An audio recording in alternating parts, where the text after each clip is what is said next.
Welcome to Procedureflow. We're excited to welcome you aboard and want you to get the best start possible.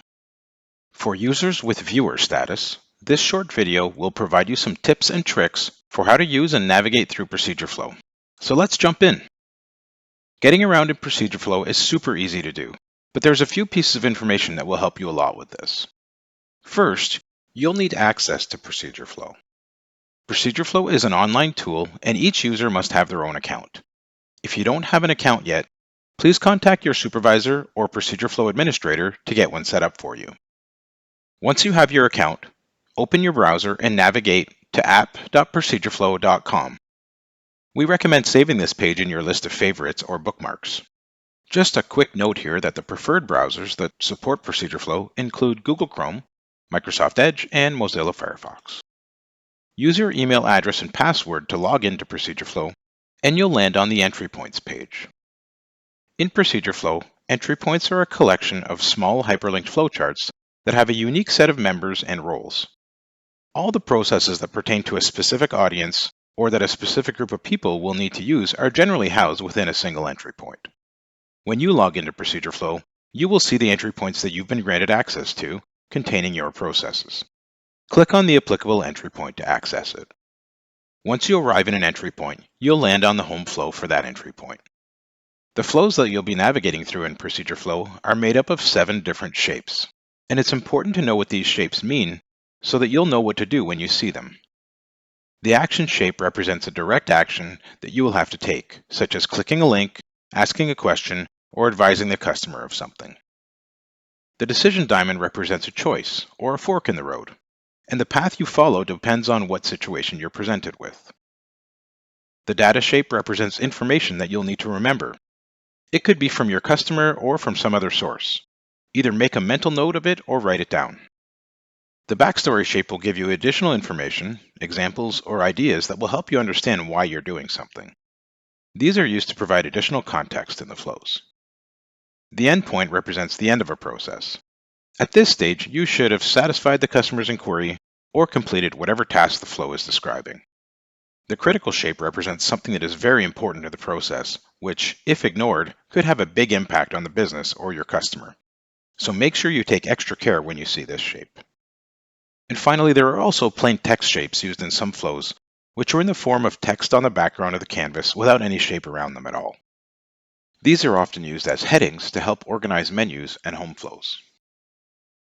To navigate through the flows, it's as simple as following the arrows and moving through the decision points. If a subflow exists from a shape, you'll see that the text is underlined, and when you hover over it, the cursor changes to a hand and the shape gets shaded. Just click on the shape to move down into the subflow. At the end of a subflow, you'll either see an endpoint shape, which means you've reached the end of the process, or you might also see an action shape which says Go back and continue. Go back and continue is a directive to click your browser's back button to return to the previous flow. There are also breadcrumbs across the top of the screen showing you the path you took to get to the flow you're at now. Another option to go back is to click on the previous flow name in the breadcrumbs. In both cases, you will return to the previous flow where you were before you accessed the subflow. When you come back out of a subflow, you'll see a yellow back glow that will immediately let you know where you returned from, and it indicates where you need to continue on from as well. Once you've finished with the process you're doing, you can quickly navigate back to the home flow by clicking on the Flows button in the top menu bar. This will immediately jump you back to the home page and you can get ready to take your next call or perform your next task. For more advanced users, there are some other options when you quickly want to jump to a flow. You can use the Jump to Flow search box in the top left of your screen. Just enter a word or phrase that appears in either the title or in a shape of a flow that you're looking for. For example, if I search for the word flower, the flows where the word appears is displayed in the search results. Select it, and boom, you'll be dropped right into that flow. And if it's a subflow that you use often, you can add it to your starred flows list, which is a list of favorites or bookmarks. To do that, go to the flow that you would like to add and simply click the star to the left of the title, and you'll see the flow add itself to your starred list down the left side of your screen. One important note here is that although it's possible to jump directly to a flow by either searching for it or clicking on it from your list of starred flows, it's usually important, especially for new users, to understand how all the flows fit together and what the processes are from start to finish. So we recommend that new users or employees follow the flows by starting from the home flow and moving all the way through to the endpoints until they gain some experience and familiarity with the processes.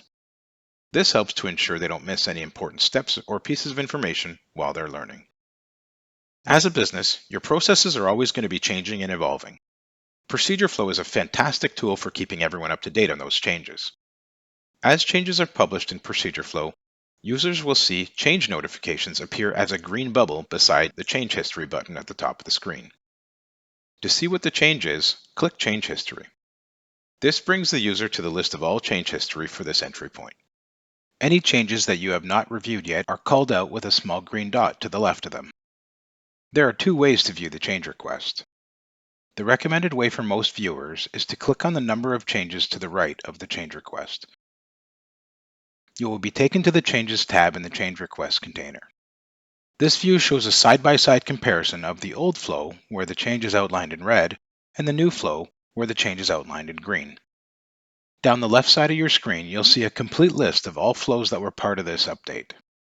This includes any flows that were modified, added, or deleted. You can click through each one to see exactly what has been changed in each individual flow. You will also have access to the Flows tab. In this tab, you can navigate through the flows to see exactly how they worked at the time this update was published. So, if you are away for a while and have several updates to review, the Flows tab will reflect exactly how the flows in the entry point worked at that moment in time. And finally, you will have access to the Overview tab, which displays a list summarizing all the actions taken and comments that were added mostly by contributors and approvers over the history of this change request. While it is unlikely you will have the need to add a comment to a published change request, it's here where comments can be added. The other way to view a change request from the Change History screen is to click the Change Request Title link. You will be taken to the Overview tab of the Change Request container. From there, you can click to the Flows or Changes tabs as desired to review the updates. Where do you go if you get stuck and need help? Your first stop should be Procedureflow's knowledge base at help.procedureflow.com. The knowledge base is searchable and has an article on how to do just about everything. If you still can't find what you're looking for, please reach out directly to your team lead or supervisor for assistance, or you can reach out to us directly by emailing us at help@procedureflow.com. Thanks for watching, and we encourage you to review the other videos that are available for more Procedureflow tips and tricks.